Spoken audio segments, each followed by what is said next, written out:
c'est ça ici. OK. Bonjour tout le monde. Écoutez, je veux juste recadrer l'introduction de Michel. Ce n'est pas ma vision. C'est la vision d'un groupe de travail. Et je vais vous parler un peu de l'origine de ce groupe de travail-là. Si vous vous rappelez, dans le rapport du comité performance, on avait fait état d'une des recommandations à l'effet de structurer des pôles touristiques forts.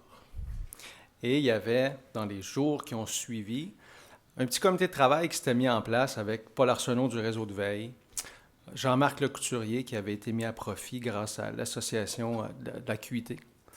Et il y avait aussi Louis Rome, qui était à l'époque DG de ATR Associés du Québec.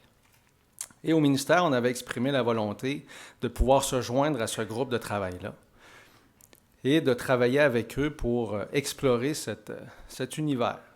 Et on s'était donné un certain nombre de principes de base. Je vous en donne quelques exemples, mais on souhaitait essentiellement avoir une approche qui était la plus objective possible, qui était aussi consultative. On ne voulait pas faire ça tout seul. On voulait le faire avec des gens de l'industrie, avec des partenaires, qui soit le plus pédagogique au sens où le plus simple possible à présenter et à comprendre. Alors, vous me direz après si on a réussi. Et la plus pertinente, parce que ça s'inscrivait dans la foulée des travaux et des réflexions qui avaient cours pour l'élaboration du plan de développement de l'industrie touristique. Donc, le mandat qu'on s'est donné, ou le grand objectif qu'on s'est donné, c'est de caractériser le territoire touristique québécois sur la base de son potentiel ou de sa capacité d'attraction envers les clientèles hors Québec. Et c'était pour soutenir essentiellement le processus décisionnel dans le développement de l'offre. Je le précise parce que tout au long des travaux, on insistait beaucoup là-dessus, pour prioriser et calibrer les interventions. Donc, c'est le canevas de base ou le mandat qu'on s'était donné. La démarche qu'on a parcourue ensemble, dans un premier temps, on s'est un peu éclairé l'esprit en faisant une revue de littérature pour voir qu'est-ce qu'on pouvait entendre par les notions de pôle ou de destination touristique. On a aussi fait un étalonnage, un exercice de benchmark pour voir s'il y avait eu aussi des exercices comparables qui avaient eu cours ailleurs. Et on a retenu notre attention de façon plus particulière sur une démarche semblable qui avait été réalisée en Ontario et aussi sur l'approche qui est prônée ou retenue dans les exercices du Centre mondial des destinations. On s'est donné un cadre métaux pour aborder cette démarche-là avec 3 indicateurs. Je vais y revenir tout à l'heure, les 3 dimensions qui sont retenues. Et la sélection des variables, parce qu'il y a des dimensions qu'on a regardées, mais à l'intérieur de chacune des dimensions, vous allez le voir, des indicateurs ou des variables. On a souhaité faire un certain nombre de choix en fonction de la disponibilité de l'information, ça va de soi, en fonction de la fiabilité.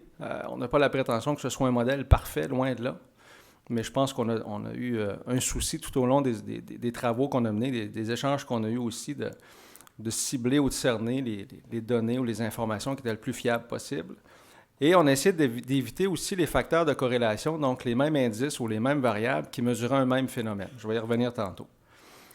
Il y a une consultation qui a été faite auprès des ATR et des ATS par le biais de la QIT, où on a testé avec eux l'importance relative de chacun des paramètres qu'on avait regardés dans un premier temps. Il y en avait une trentaine.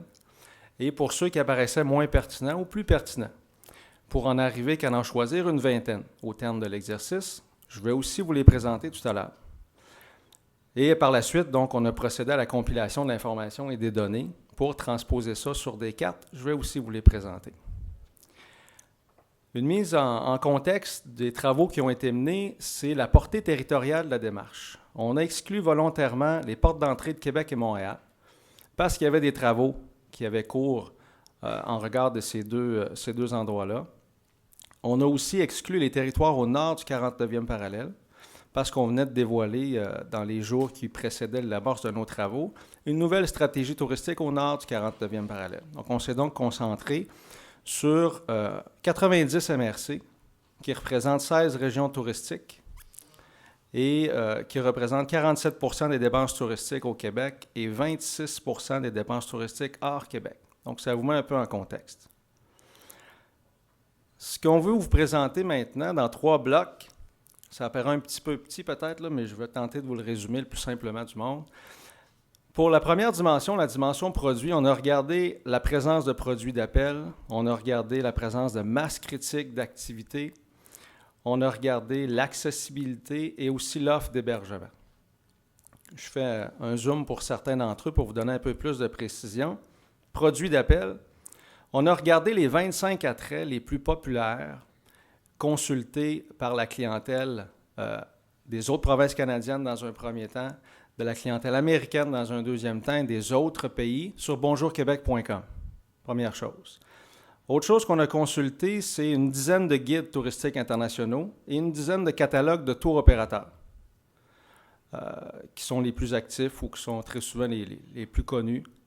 Et enfin, ce qu'on a aussi considéré, c'est pour ceux qui y ont participé, on avait une expérience qui s'appelait les plans par expérience, qui avait été annoncé à l'époque dans la politique touristique. Et dans les jours qui ont suivi, il y avait un certain nombre de chantiers qui ont été menés. Et il y a 4 plans par expérience qui avaient été élaborés, un pour le Saint-Laurent, un pour la villégiature, un pour les grandes villes et un autre pour le Saint-Laurent. Et il y avait en annexe de ça une liste d'attraits qui avait été identifiés dans une approche un peu communautaire, je dirais, avec l'industrie, pour identifier des attraits qui revêtaient soit actuellement ou éventuellement un potentiel en regard de la clientèle internationale. Donc, on s'est inspiré de ça. Masse critique d'activité, donc c'est la présence d'un nombre significatif d'entreprises touristiques, que ce soit l'importance en regard des 90 MRC ou en regard de l'importance relative locale, c'est-à-dire on avait une approche qui était de comparer, certains appelaient ça un indice de touristicité, donc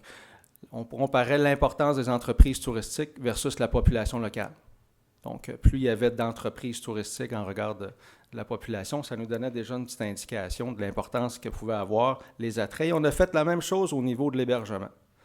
Donc, hébergement, on a regardé l'offre, on a aussi regardé l'évolution de l'offre au cours des dernières années, on a regardé la qualité de l'offre à partir des paramètres de classification de l'offre d'hébergement.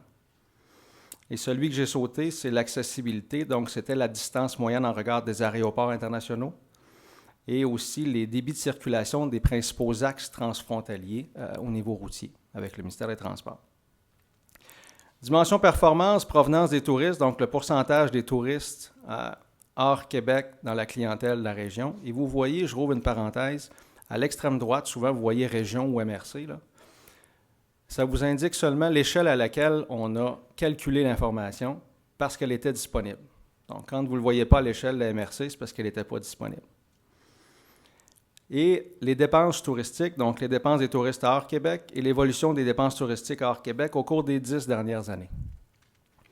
Je vous donne en bas un exemple. Quand je vous parlais tout à l'heure de facteurs de corrélation, c'est que pour ceux qui disent pourquoi le nombre de visiteurs, vous ne l'avez pas considéré, pourquoi le nombre de nuitées, vous ne l'avez pas aussi considéré, parce qu'on s'est rendu compte qu'on mesurait un même phénomène. Donc, on en a choisi un, c'est celui des dépenses.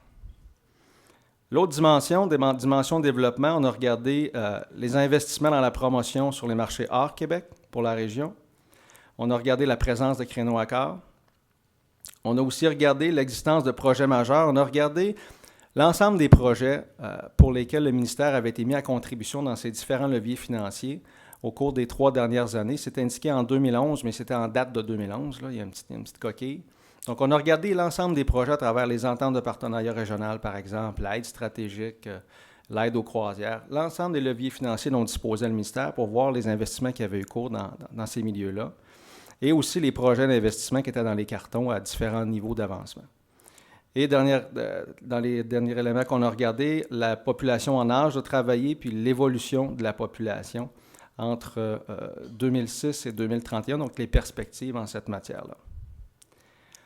Ce à quoi on en est arrivé, c'est que, et là je vous ramène à ce qu'on mentionnait tout à l'heure, on fait fi du nord, donc ce qui est au nord du 49e parallèle et des portes d'entrée. On en est venu qu'à qualifier le territoire en fonction de 4 types de destinations. La première, c'est les destinations qu'on a qualifiées d'établies. Donc, les destinations établies, c'est ceux qui ont déjà un pouvoir d'attraction relativement fort auprès des clientèles internationales et des clientèles québécoises. C'est ceux qui ont un nombre assez important d'attraits qui sont reconnus au plan international par le biais des différents médiums que je vous parlais tout à l'heure. Il y a aussi un potentiel de développement qui se manifeste par beaucoup de projets d'investissement et il y a une grande variété de produits. Vous avez là des indications, des exemples. C'est notamment en matière de nature et aventure, culturelle et événementielle et de tourisme hivernal. Il y a les destinations qu'on a qualifiées de complémentaires ou émergentes. Donc, c'est ceux qui souvent se retrouvent à proximité des destinations établies. donc qui ont des produits d'appoint qui offrent aussi aux visiteurs étrangers et qui ont une belle reconnaissance en cette matière-là. Ils ont un rôle de plus en plus important dans l'économie régionale. On y voit souvent aussi des centres urbains régionaux, je pense à Trois-Rivières ou Sherbrooke, pour vous donner des exemples.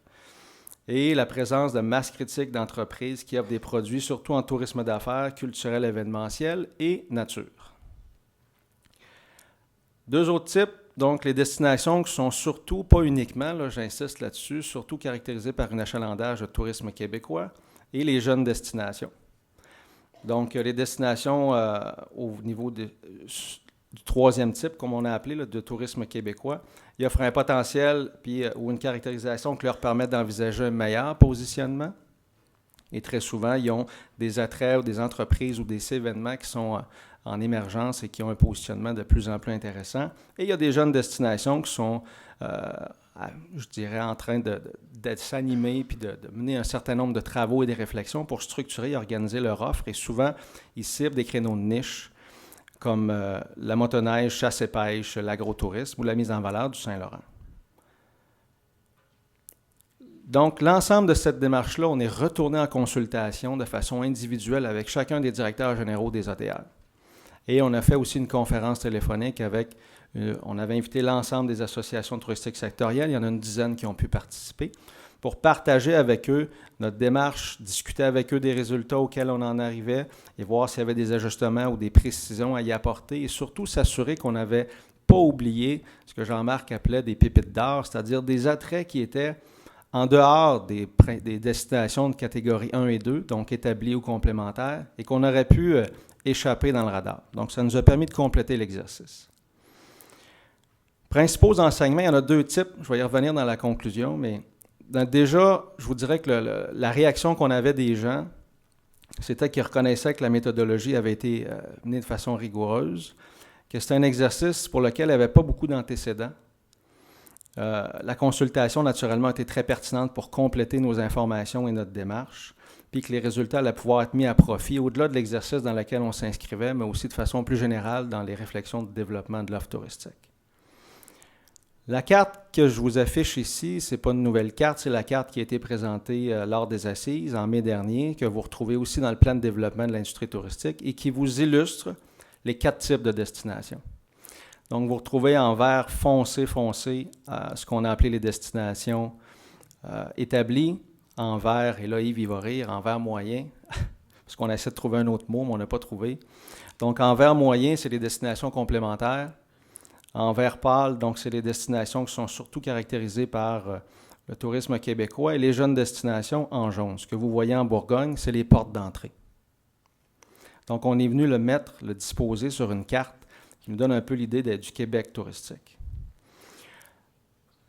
L'autre chose qu'il ne faut pas perdre de vue, c'est que je vous disais tout à l'heure qu'on parlait de destination ou de pôle. Ce qu'il faut se rappeler, c'est que la notion de destination fait surtout référence à la présence d'une masse critique d'activité ou d'attrait. Puis à la présence d'un choix ou de produits, souvent qu'on appelle dans le jargon de produits d'appel et de produits complémentaires qui viennent gravir autour de ça, puis d'une offre de services complémentaires. Et tout ça, naturellement, ça déborde les limites administratives ou territoriales. C'est davantage sur la façon dont l'offre est organisée, disponible et aussi à partir de paramètres géographiques.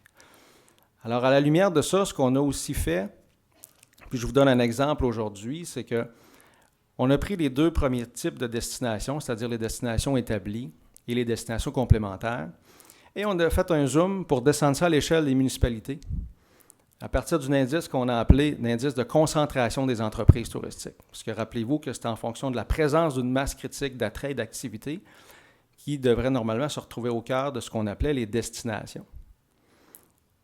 Si vous regardez, ce qui est plus c'est foncé, plus il y a une grande concentration d'entreprises touristiques qui y sont présentes. Alors, je donne un exemple. Prenez Saguenay-Lac-Saint-Jean, tout près du lac. En haut, vous avez une MRC qui s'appelle Domaine du Roi. Naturellement, quand on indique l'ensemble de la MRC, ça paraît comme étant un grand territoire qui est une destination établie. Mais dans les faits, si vous regardez, quand on zoome à l'échelle des municipalités, ça se concentre essentiellement autour du lac dans certaines municipalités. Et les petites étoiles que vous voyez un petit peu partout, je ne sais pas si vous les voyez, mais il y a un certain nombre d'étoiles qui apparaissent sur la carte. c'est qu'on a transposé, quand je vous disais tantôt, les attraits qui avaient été reconnus au plan international dans BQC, à travers l'achalandage, dans les guides, dans les catalogues des tours opérateurs et autres. On est venu les transposer sur la carte. Et ce qu'on se rend compte, c'est que naturellement, il y a beaucoup de ces attraits-là qui se retrouvent dans des niveaux, des endroits où il y a un fort niveau de concentration d'entreprises touristiques, mais il y a des exceptions pour certains produits, notamment villégiature, c'est un bel exemple, chasse et pêche, c'est un bel exemple. Il y a quand même des exceptions. Et il y a d'autres types de produits aussi qui font figure d'exception. Je vous donne un exemple, le parc safari, le zoo Granby, c'est aussi des exemples. Donc, il me reste 30 secondes, je suis pas mal dedans. Sur quoi je voulais conclure, c'est un peu le fruit des échanges qu'on a avec les gens tout au long de ce processus-là, des espèces de mise en garde ou d'éléments qu'il fallait mettre en perspective. C'est-à-dire que c'est une démarche qui est éminemment quantitative et qu'il faut compléter avec du qualitatif. C'est une démarche qui est aussi statique, c'est une photo qu'on a prise dans le temps. Et naturellement, la réalité touristique est très évolutive, donc c'est un exercice qu'on devrait mettre à jour à une certaine séquence. Il faut aussi adapter notre lecture pour certains produits. Je pense à pourvoirie, tourisme autochtone, comme je vous donnais l'exemple, ou encore les circuits touristiques qui parfois s'inscrivent un peu mal dans une lecture comme celle-là qui est géographique, donc il faut adapter notre lecture et nos analyses. Et enfin, ce qui était souhaité, c'est de mettre en perspective ou à profit cette réflexion-là dans le développement du produit, dans le cadre d'une collaboration ministère, MTO-ATR, puis qu'elle allait aussi prendre en considération les priorités régionales de développement, l'expertise des ATS et les créneaux accords. Et c'est ce qui a été annoncé dans le plan de développement de l'industrie, ce à quoi le ministère entendait s'attaquer dans les prochaines semaines ou mois, disons ça comme ça.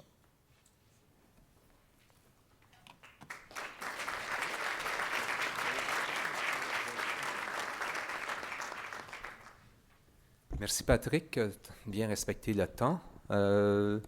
Avant de passer à notre deuxième invité, juste un mot d'information. La troisième invitée va s'adresser à nous en anglais. Alors ceux qui veulent avoir la traduction, vous devriez déjà avoir votre bidule pour favoriser la traduction. Notre deuxième invité provient de la Belgique, pays que j'ai eu l'honneur d'habiter pendant 3 ans. Lorsque j'étais étudiant il y a quelques années, ou plusieurs années. Et elle nous provient de Namur.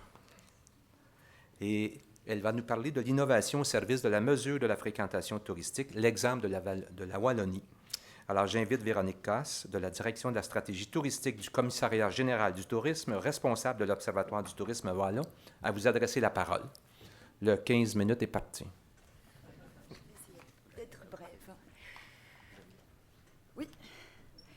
Bonjour à toutes et à tous, je vais essayer d'être brève. Je sais qu'il y a beaucoup à dire, mais de toute façon, je reste à la disposition de tout le monde après les conférences, il n'y a aucun problème. Avant de faire place aux nouveaux outils de l'Observatoire du tourisme wallon, j'aimerais faire un petit focus finalement sur ce qu'est l'Observatoire du tourisme wallon.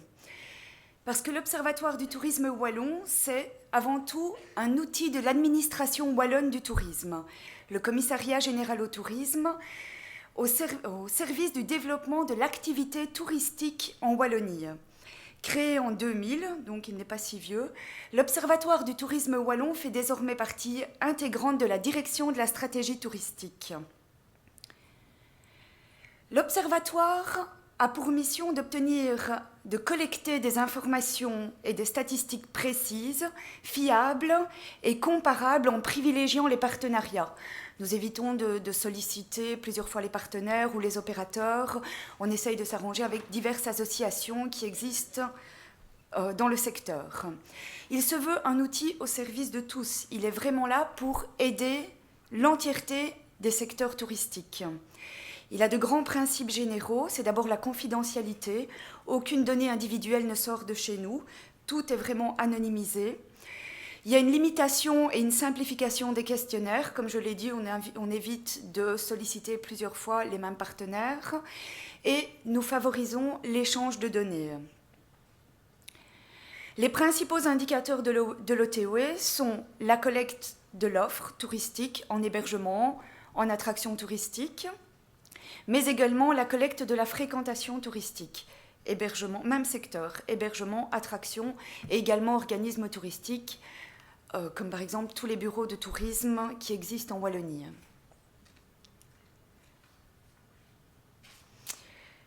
J'espère que j'ai bien dressé un tableau, ça a été assez rapide. Je pense qu'on va se concentrer maintenant sur les principaux outils de l'Observatoire. Il y en a 4. Le premier, ce sont les baromètres post-vacances. C'est vraiment quelque chose de nouveau dans sa méthodologie, mais tout simplement les objectifs de ces baromètres post-vacances, c'est d'abord collecter les résultats des différents secteurs touristiques, hébergement, attractions, musées, maisons du tourisme, donc qui sont des bureaux en fait d'accueil des touristes, après une période donnée. Ces baromètres, même si je viens de dire que c'est une nouvelle mouture, existent depuis 2004, mais avant c'était simplement des tendances qui étaient demandées aux opérateurs. Il n'y avait aucun chiffre précis qui était demandé. C'est fait depuis 2012. La méthodologie est très simple.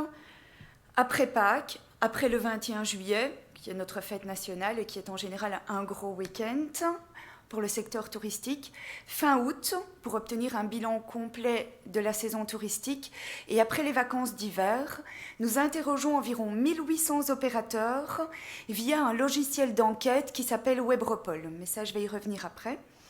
Le questionnaire, qui est très simple, a été validé scientifiquement par une université de Namur. C'est carrément le doyen des facultés universitaires Notre-Dame de la Paix à Namur qui a validé le questionnaire et toutes les questions qu'il compose.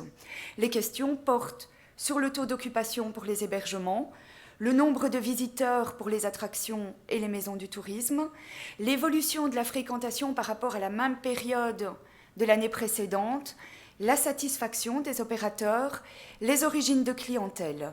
Les résultats sont ensuite disponibles par type et par territoire, puisque la Wallonie, en fait, se compose de 5 provinces.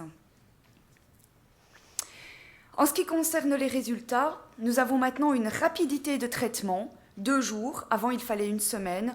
2 jours, pourquoi ? Parce que grâce au logiciel Webropol, tout est encodé et nous avons directement des rapports automatisés qui nous parviennent. Nous avons également, au niveau des résultats, beaucoup plus de réponses et donc une fiabilité des résultats. Si avant, la marge d'erreur était d'environ 12%, elle n'est plus que de 3,5% actuellement. Comme je l'ai dit, nous sortons des rapports automatisés dans les 2 jours qui nous permettent également des analyses croisées de données et un empilement des résultats, ce qui nous permettra à terme d'avoir des comparaisons d'une période à l'autre, mais également d'une année à l'autre. Pour réaliser ces baromètres post-vacances, nous utilisons 2 outils informatisés qui sont vraiment précieux pour nous. Il y a d'abord le logiciel d'enquête en ligne Webropol. C'est un logiciel que nous avons acheté, nous avons simplement la licence, qui permet un encodage automatisé et des traitements automatiques également. D'où cette possibilité d'avoir des résultats en 2 jours. Les rapports sont exportables sur différents supports, PDF, Word, Excel, ce qui nous permet des traitements, je vais dire, complémentaires. Mais c'est aussi un outil évolutif. Outil évolutif dans le sens où nous travaillons énormément avec la maison mère de Webropol, qui est située en Finlande, et qui, en fonction de nos desiderata, ou si un jour nous disons, tiens, voilà, il faudrait que l'outil puisse nous réaliser tel type d'export ou tel type d'indicateur, eh bien la maison mère le réalise pour nous. Autre outil informatisé important pour nous, il concerne les attractions et les musées, c'est l'outil WinBill. À l'heure actuelle, 80 attractions et musées sont équipés. Voici en fait ce qu'il représente. C'est un print screen en fait de ce que l'attraction a sur son écran. Tout simplement, quelqu'un se présente au guichet de l'attraction. Le gestionnaire, ou en tout cas la personne à l'accueil, va lui poser certaines questions. Si ils sont là en individuel, en groupe, si ce sont des seniors, des adultes, des étudiants, des enfants, combien de personnes viennent pour visiter l'attraction, et également leur pays de provenance ou leur région de provenance pour la Belgique. Ensuite, à un moment donné, soit quotidiennement, soit parce que je l'ai demandé, soit à la fin du mois, le gestionnaire ou le personnel d'accueil appuie sur un petit bouton qui s'appelle OTW et les résultats me parviennent automatiquement via mail dans un fichier texte. Donc je ne dois plus envoyer un questionnaire, j'ai directement les données qui me parviennent et qui sont traitées soit au jour le jour, soit en fonction de la période. J'ai ici quelques exemples, mais je pense que je vais vite passer vu que le temps est compté. Le bilan de l'été nous a permis vraiment de déterminer, d'obtenir des chiffres pour les différents secteurs touristiques, que ce soit hébergement, attraction ou organisme touristique, par province, par type. Vraiment, toutes les données ont été collectées.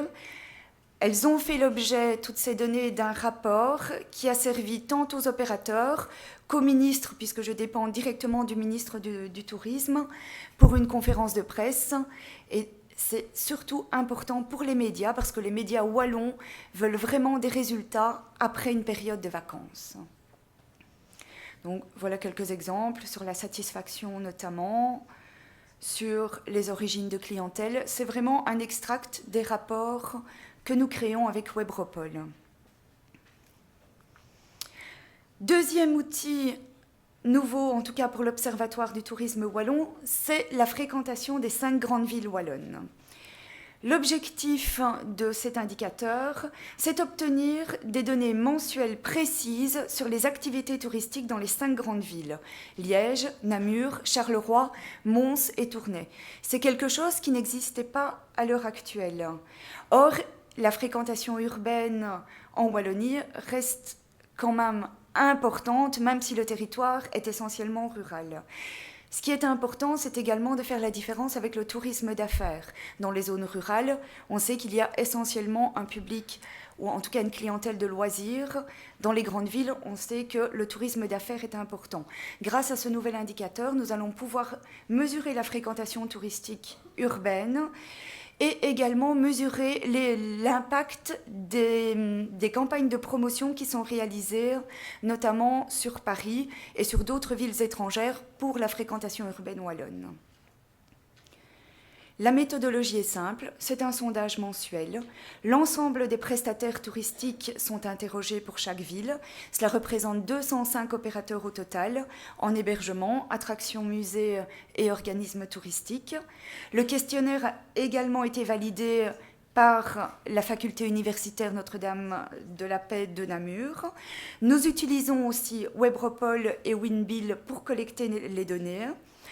Les questions portent sur le taux d'occupation, les nuitées, les arrivées, le RevPAR, donc le revenu par chambre, et le revenu par chambre louée, puisqu'il y a deux indicateurs différents, et les buts de séjour et origines pour les hébergements, et le nombre de visiteurs, plus les origines pour les attractions et les maisons du tourisme.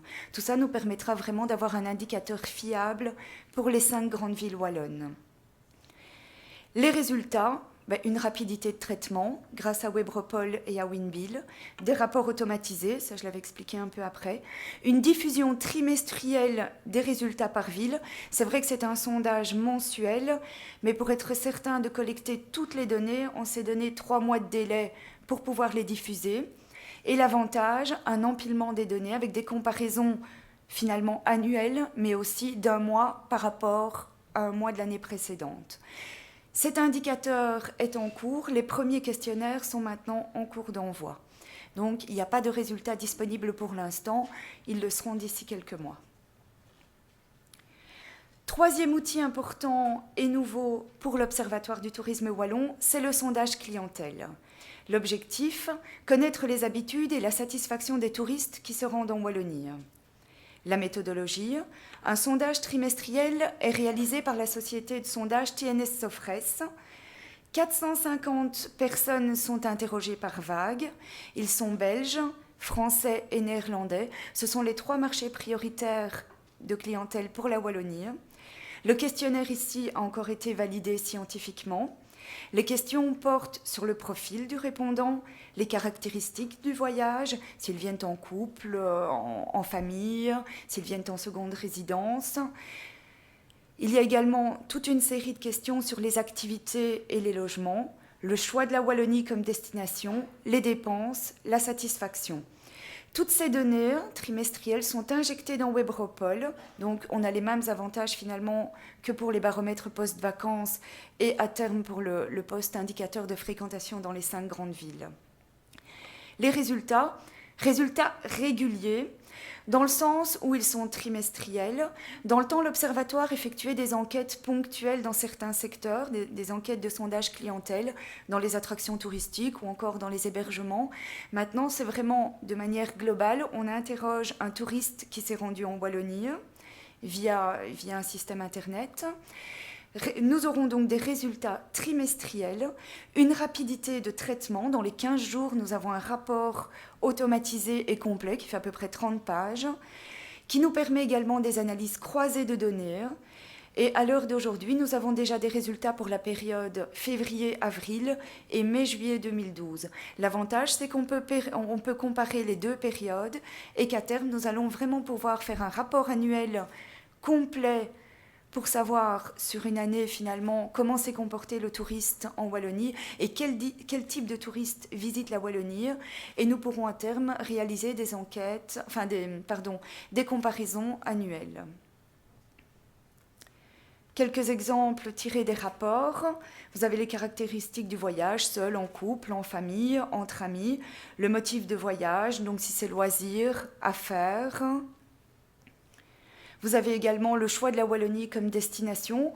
On a remarqué qu'en général, le touriste vient en Wallonie pour ses richesses, pour la richesse et la beauté de ses villages et de ses villes, mais on sait que tout ce qui est... en Wallonie, le culturel, le naturel et le récréatif se chevauchent énormément aussi. Les dépenses, ça c'est une donnée que nous n'avions pas avant ou alors ponctuellement. On sait que maintenant, en moyenne, la dépense par jour d'un touriste est d'à peu près 58 €. Et ça, c'est vraiment une donnée que nous n'avions pas avant. Autre petit résultat, la satisfaction et le retour en Wallonie dans les prochains mois. En général, visiblement, le touriste est satisfait d'être venu en Wallonie et il compte revenir dans les 12 prochains mois.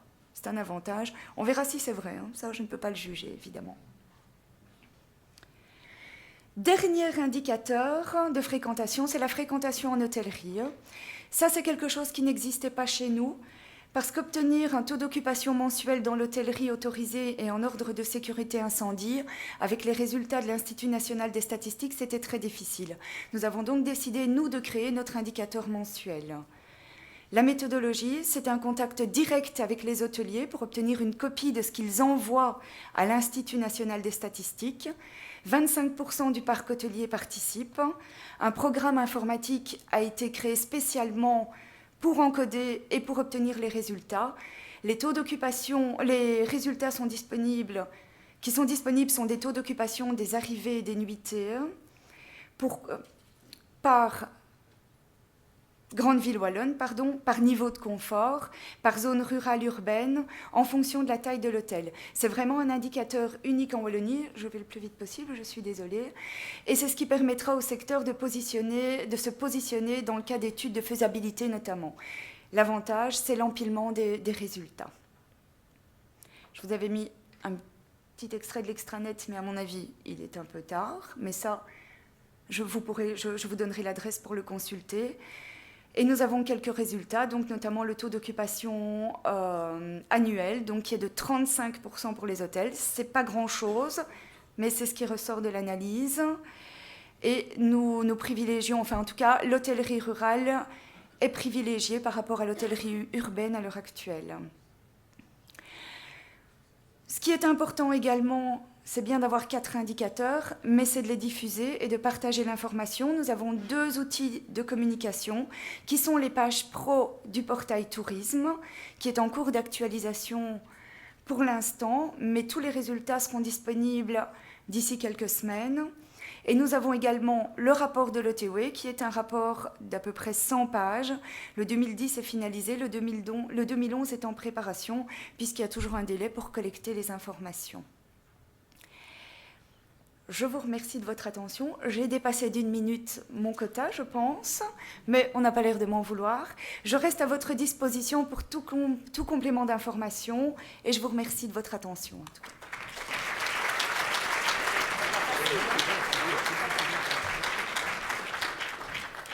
Non, vous revenez après avec les deux autres invités pour répondre aux questions. Là, on a 15-20 minutes. Alors, j'en profite également pour remercier notre commanditaire Transat qui a permis la venue de 4 conférenciers, dont Mme Koss et dont également la prochaine conférencière qui est Clara van der Pol, qui est analyste de programme à la direction des statistiques et du compte satellite du tourisme pour l'Organisation mondiale du tourisme de Madrid.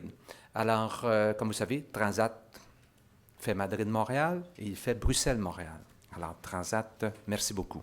Alors, je passe la parole à Clara qui va nous entretenir en anglais sur les indicateurs régionaux pour mesurer le tourisme, une nouvelle initiative de l'Organisation mondiale du tourisme.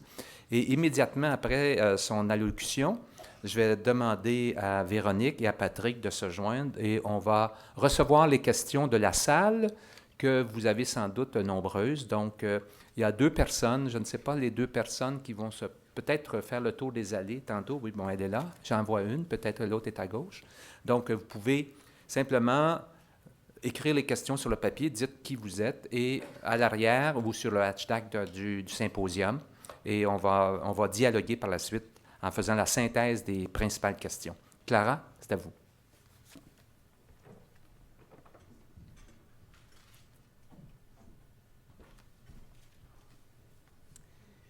Bon, merci. Thank you, and good afternoon, ladies and gentlemen. First of all, congratulations to the Transat Chair in Tourism of the UQAM School of Management on your 20th anniversary, and thank you for inviting UNWTO to the symposium that marks this milestone. In the following 15 minutes, I will briefly explain the World Tourism Organization's initiative towards advancing the measurement and analysis of tourism at subnational levels. This initiative is based on the premise that any such endeavor should be rooted in the current UN international standards approved in 2008 for measuring tourism. These recommendations were envisaged to serve for the national level, and we believe that they form a strong foundation for also initiatives at the subnational level. So I will first of all go over the main reasons for measuring tourism, then describe how tourism is measured at the national level briefly, next present what measuring tourism at the subnational level entails, and then explain the approach that we have chosen to advance this. So about why tourism has to be measured. Given the large amount of participants in this symposium packed with an agenda packed with measurement issues, I don't think I need to delve too long on this. Many of you already seem convinced. Indeed, those of you with some sort of management responsibility seem to understand very well that measurement is an issue. Traditionally, the measurement of tourism at no matter what territorial levels has focused on the so-called physical indicators, arrivals, overnights, etc. But there is an increasing awareness of the importance of tourism and thus of having to measure tourism because, reason number 1, there is an awareness of the quantitative importance of the monetary volume of tourism, principally in terms of expenditure, and their association to the economic relevance of tourism as a driver for growth and employment. The second reason deals with tourism as an economic sector, meaning that a significant number of establishments and enterprises produce goods and services demanded by visitors. And the third reason is that tourism is also seen as a significant or desirable contributor to environmental, economic, and social changes. Thus, tourism needs to be measured to better understand and manage these issues. And this has everything to do with a much-needed credibility in tourism. The problem with lack of appreciation or dubious claims, as mentioned by Professor Dwyer. At UNWTO, we are seeing that the credibility of tourism is rising with the development of its measurement, of its proper measurement. So in relation to this, and in addition to the 3 reasons previously mentioned, measuring tourism has also become a relevant issue for more general statisticians, because they're seeing the importance of measuring tourism in national accounts, the so-called TSA, and also realize that tourism statistics can contribute towards improving related areas of measurement. We're also seeing that central banks and international trade negotiators who have realized that tourism is a very significant share of international trade and services, and that it appears in the balance of payments, enabling thus comparisons of tourism with other trade and services. And what this is showing is that in many countries, tourism is a non-negligible asset in GATT's international trade negotiations. Finally, the measurement of tourism has certainly become relevant for many national tourism administrations, who at least see it as an important advocacy tool within the national governments. So at the national level, we're pretty much set conceptually speaking in terms of a framework for the measurement of tourism. An important step in terms of the credibility in the sense of tourism came with the approval of the international recommendations by the United Nations in 2008 for measuring both tourism activity and its economic contribution, founded in the national accounts system. And this was important because before then, comparison was difficult because everyone developed their own concepts, their definitions, and their classifications. But with this, we have a strong foundation for implementation in countries so that countries can start generating information that is comparable, and thus we can make aggregations and comparisons, etc., as explained by Professor Dreyer before. And this is especially interesting because it provides a framework that not only considers tourism as people moving and consuming, but also as an economic sector, as establishments producing goods and services consumed by these visitors, and as numbers of jobs in these establishments. So indeed, from 2011 onwards, UNWTO has been able to significantly expand its international data compilation from countries to be in line with the IRTS 2008. And this is compiled in our Compendium of Tourism Statistics dataset, which now gathers information on inbound, domestic, outbound tourism, but also on the number and types of tourism industries, on employees in these tourism industries, and on macroeconomic indicators related to tourism.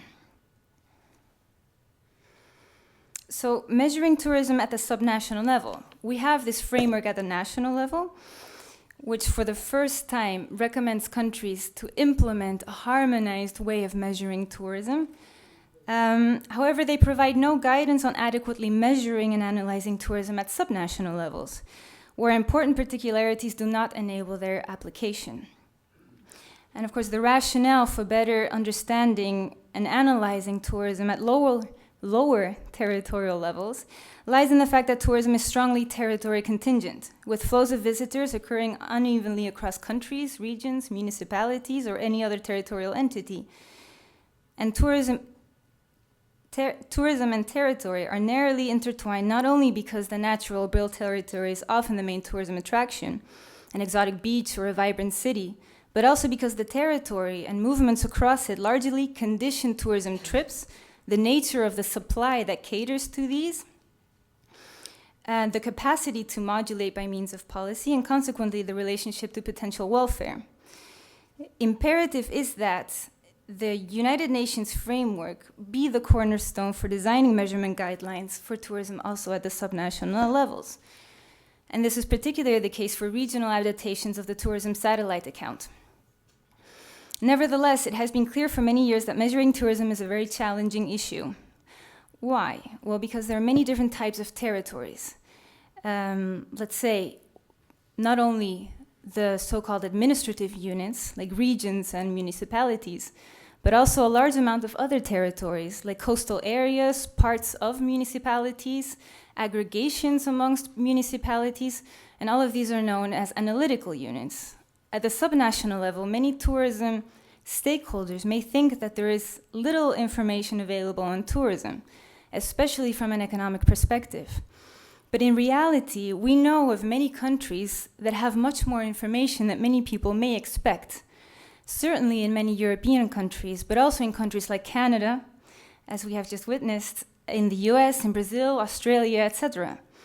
So in those countries with a developed statistical infrastructure, there is a potential to articulate a reasonable set of official statistics in a national to regional perspective, precisely because tourism is considered a set of productive activities.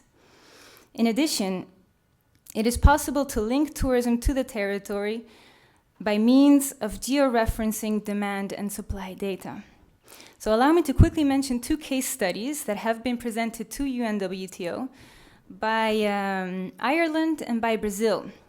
I will not attempt to present their work, just merely show you their importance as follows. The experience of Ireland. Wall and McFeely and Delaney have prepared the following maps of the FITE, National Tourism Development Authority, and the Central Statistics Office of Ireland, and have provided us with their case study. So you can find in these maps not only the traditional information, overnights and arrivals, but they have also looked at numbers of establishments and associated jobs. It is possible to go down all the way to the municipal level, as shown in this map depicting tourism business concentration. So I will fast forward to the next slide, which is another map showing dependency ratios for both employees and persons engaged. And the next slide shows, again, by region, 3-year enterprise survival rates. So what we have found is that this Ireland exercise could be feasible for many more countries, and that it could also produce value-added figures at the regional or municipal level on the tourism industries, and estimates on the importance of the tourism sector in monetary terms and in terms of value added. The next experience is that of Brazil, prepared by Ms. Morita of the IPEA Institute of Brazil. And it shows similar lessons, although these maps are particularly interesting because it shows the importance of territorial aggregation. This particular map shows tourism dependency ratios for establishments by both region and municipality, and as we have seen before, indeed, the picture changes notably if we take different levels of aggregation.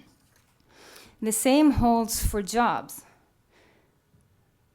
And then the same again for average earnings in the tourism industries.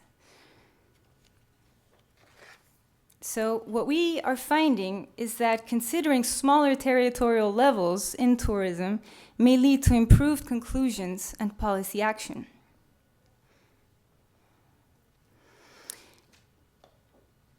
And it also becomes evident that there is not such a huge gap in terms of information on tourism, at least not as huge as many tourism stakeholders may think. There are, of course, special difficulties at the subnational level. However, what these case studies show is that there are some statistical sources not designed for tourism measurement, but rather for general economic performance measurement that allow for an articulation of information between the national level, the regions, and the municipalities. Technically speaking, such sources are labeled as business registers and are based in administrative data. They allow for a huge amount of data, like number of productive establishments and employment, expressed according to different characteristics. And they can be reproduced in many countries because their main information source, business registers, currently do exist in a good deal of countries. So, UNWTO has been aware for some time now, for several years, of the importance to provide countries, particularly our member states, with guidance in the area of adequately measuring and analyzing tourism at subnational levels. This will be an important work carried out beyond the work currently carried out at the national level, and also a means towards better tailoring policy to those areas where tourism is currently or potentially could be important, in order to generate national welfare. So we have seen from the maps that it is key for a better understanding of tourism to consider the territory.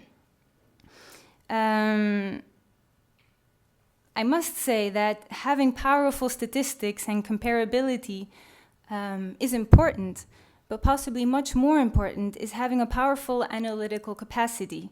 And this analytical capacity needs to stem from the stakeholders and the users of the information generated. Even so, it is fundamental that the information produced support decision-making. And in the quest for improved information on tourism, tourism people shouldn't be left alone.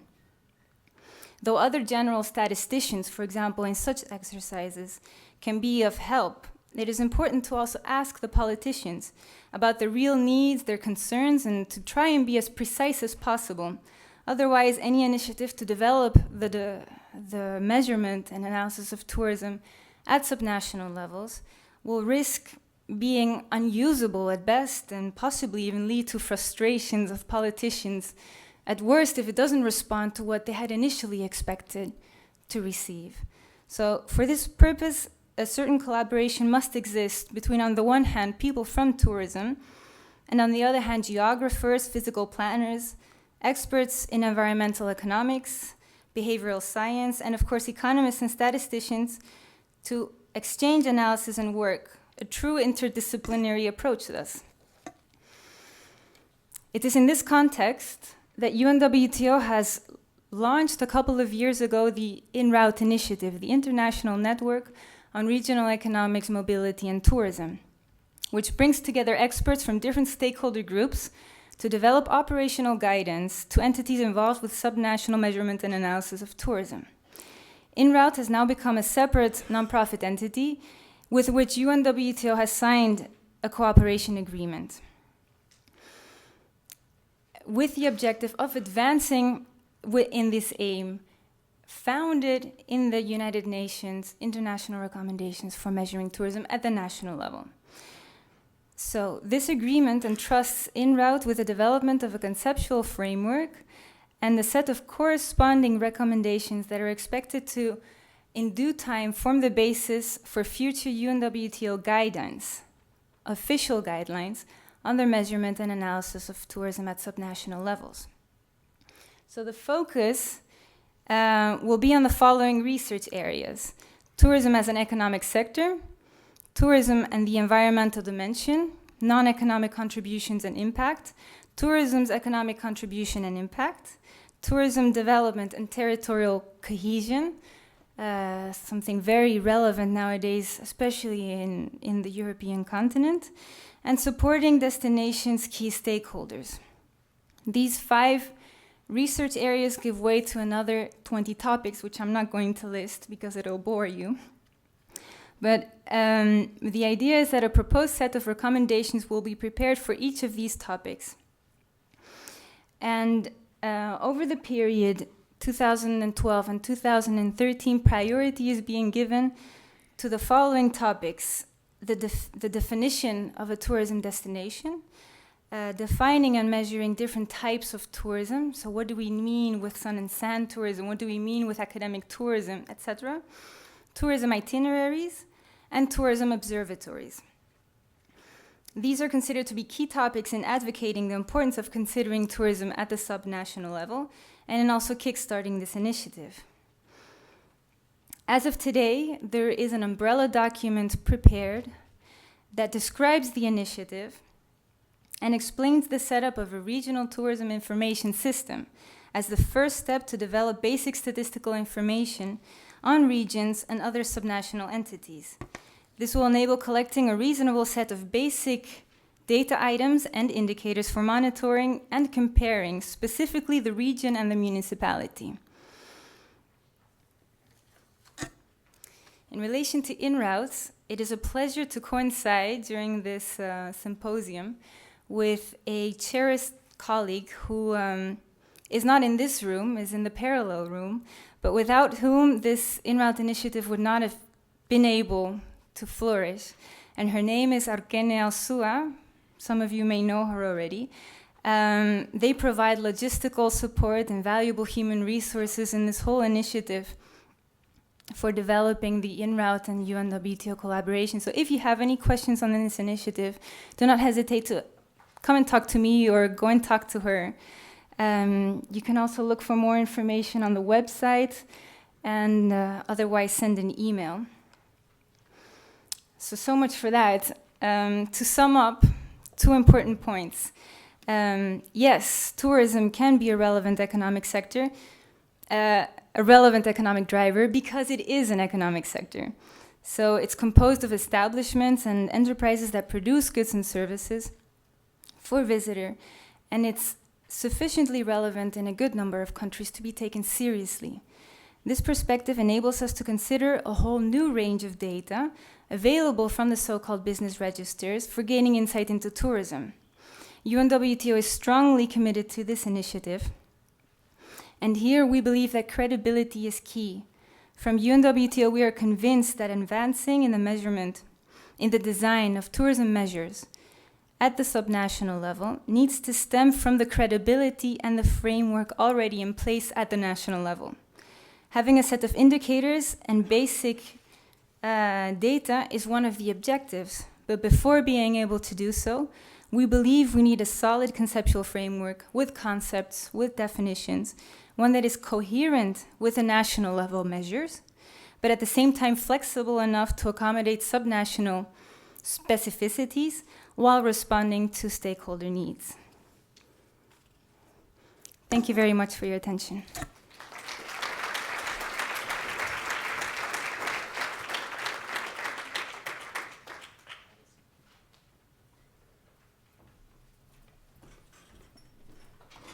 Alors, j'invite Mme Cosse et M. Dubé à se joindre à nous. Ils ont chacun un micro.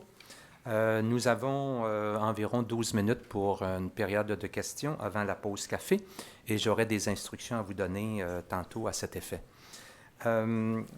Madame Van der Poel parlait de Orkan Alzoa Sorzabal, qui aura le privilège d'adresser la parole demain matin à tout le monde à 8h15, comme vous le savez. Alors, je m'en remets au board éditorial. Est-ce qu'il y a déjà une première question et à qui elle est adressée? Je pense que c'est Chantal Lessard. France Lessard. Oui, France. Oh, le micro. Excusez-moi, voilà, ça va être plus facile comme ça. Alors, peut-être une première question pour M. Dubé.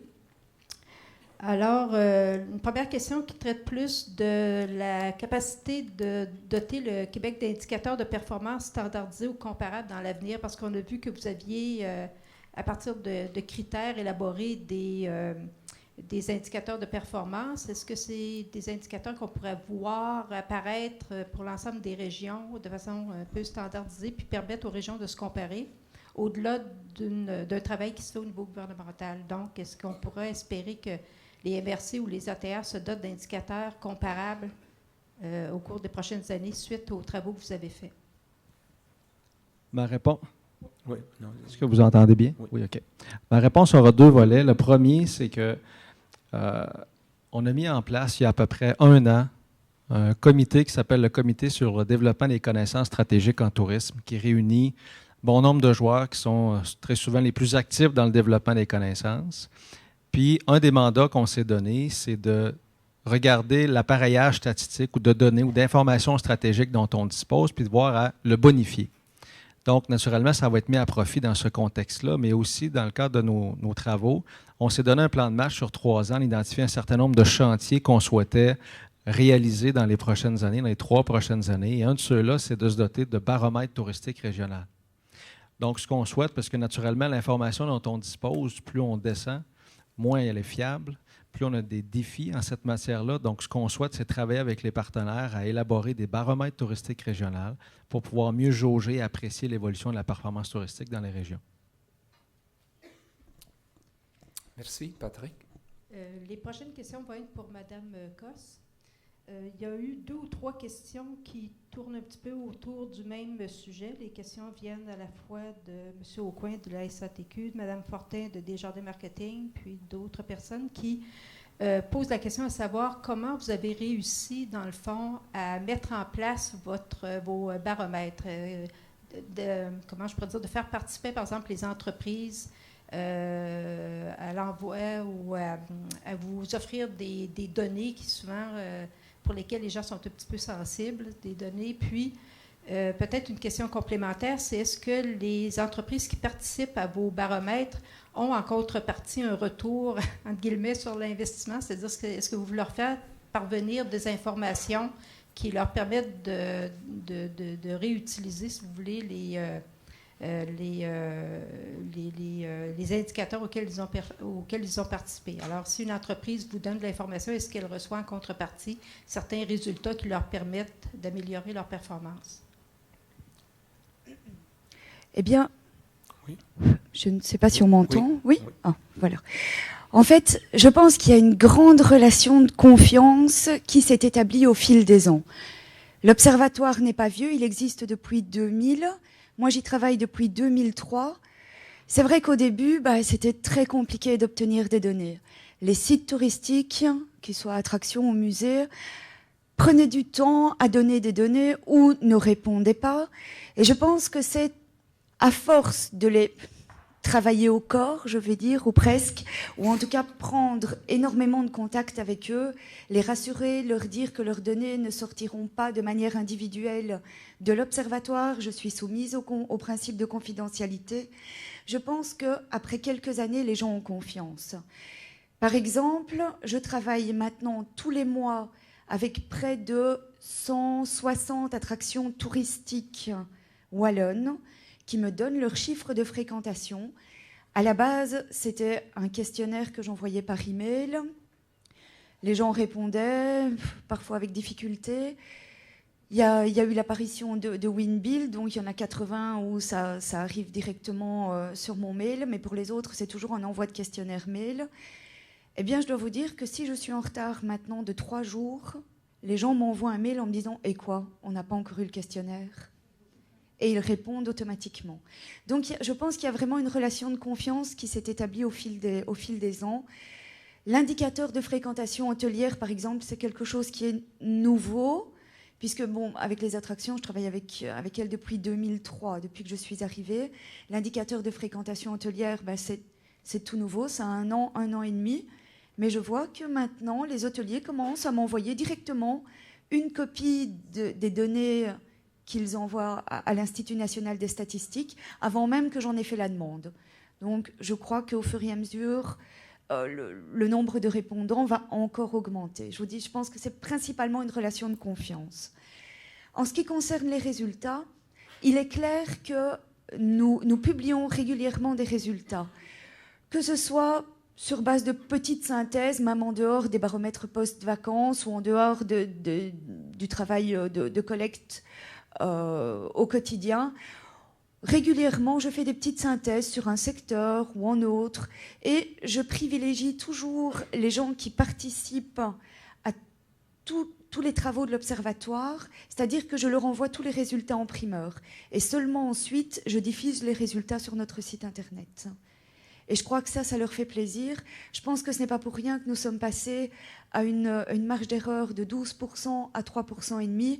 Ça veut dire que les gens ont vu qu'il y avait un travail de l'Observatoire qui s'était professionnalisé. C'est plus simplement de la débrouille. Il y a vraiment maintenant quelque chose de fiable derrière ces outils et les gens participent plus aisément.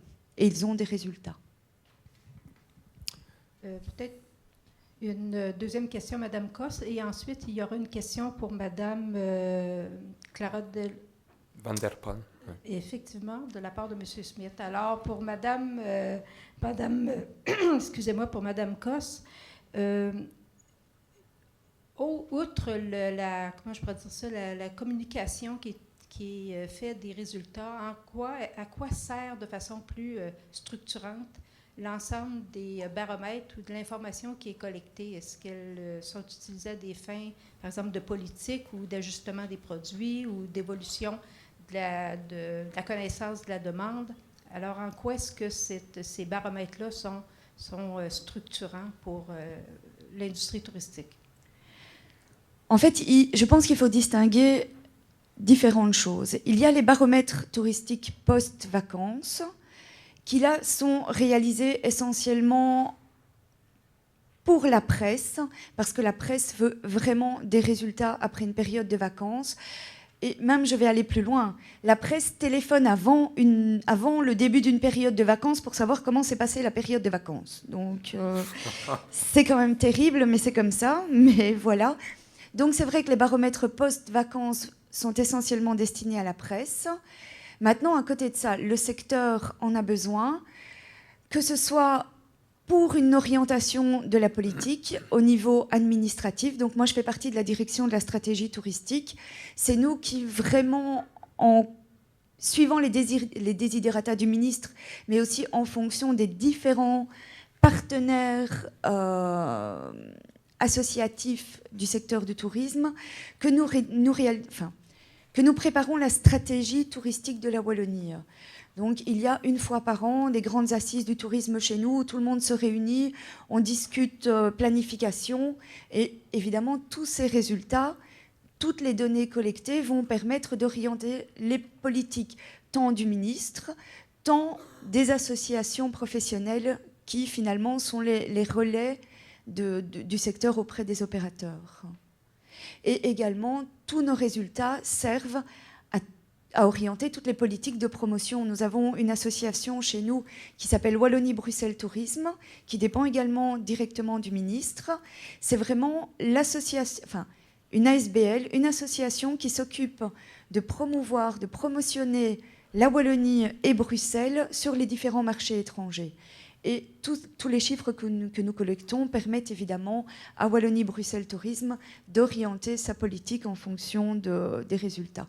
Et de pouvoir mieux promotionner, en tout cas la Wallonie, sur les marchés prioritaires et voire même émergents. Merci. Alors, Stephen Smith, your turn. Merci, Michelle. A question for Ms. Vanderpoel. The idea of subnational satellite accounts is a very exciting one. Some of us have been talking about this for more than a decade. But there's a lot that has to be accomplished in order to make this actually work, to achieve this. You need technical expertise, you need the political will, you need the budget, you need the data. There's a lot that has to be put into place. Ideally, who do you see, or how do you see all of these pieces coming together? Is this ultimately going to be done by the World Tourism Organization? Will this be done by the regions themselves that want this? Will it be done by national agencies in support of the regions? How do we actually move this forward? Yes, that's the question of the million. I think that's a very complex question. In fact, we're issuing a paper soon based on a project that we've been working on for the past 2 years that deals with governance in the tourism sector. And I think that's what this question is more or less aiming at. Tourism has many actors, many stakeholders, many levels. It's often scattered in national governments. In terms of statistics, the people involved are not only the National Tourism Administration at different territorial levels, of course, national, region, etc., but also the central bank, the National Statistical Office, and many times also the Migration Authority. So that for one.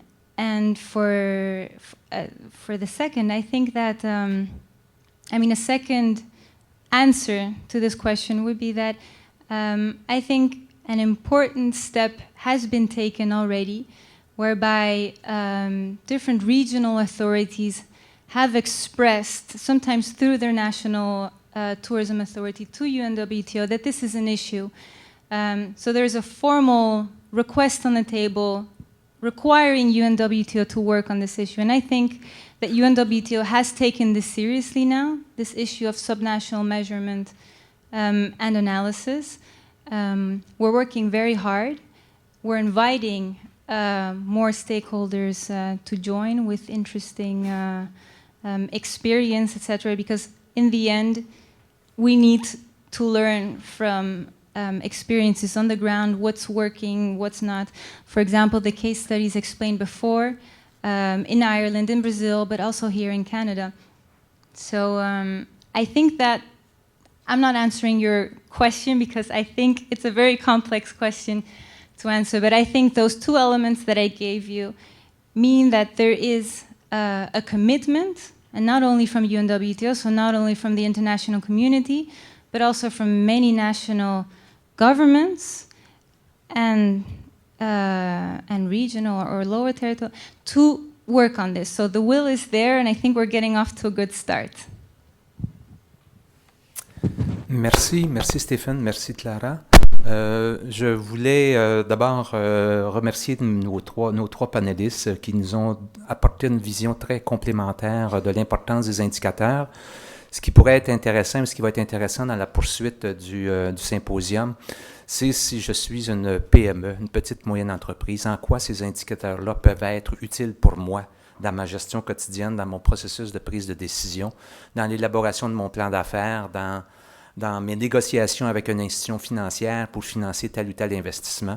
Et je pense qu'on a mis la table aujourd'hui et le meilleur reste à venir pour permettre à la petite et moyenne entreprise qui fait partie soit d'une ATR, soit qui est membre de qui est au sein de sa MRC, joue un rôle au sein de l'industrie du tourisme, de voir un peu la complémentarité des objectifs des uns et des autres. Et je pense que les conférences qui vont supporter la suite du symposium pourraient, je l'espère, répondre à cette question. Alors, je remercie Clara, Véronique et Patrick. Maintenant,